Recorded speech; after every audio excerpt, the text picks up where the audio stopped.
বিক্রি করতে হয়তো খদ্দের পাইছি নে দেখে একটা খদ্দের পাইছে। আরে হ্যালো, ভালো আছো? আরে আমি একটা গরু বিক্রি করতাম, কেমন দাম হতো আমাদের বাড়িতে দেখতে যাও তো। লোকটা তো ফোন করিল, যাই দেখে আসি, যদি গরুটা ভালো হয় তাহলে বেগে বুকে লিয়া হয় তার হবে।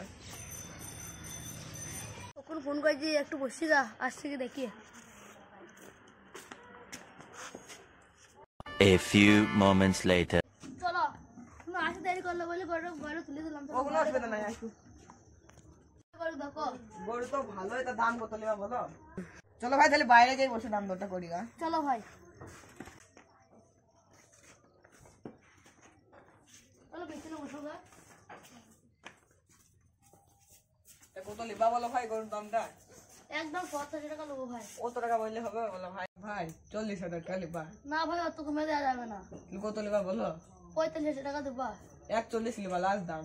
ঠিক আছে নাও। কাল সকালে লিয়াবো, এখন চলে গেলাম আমি। ঠিক আছে দাও।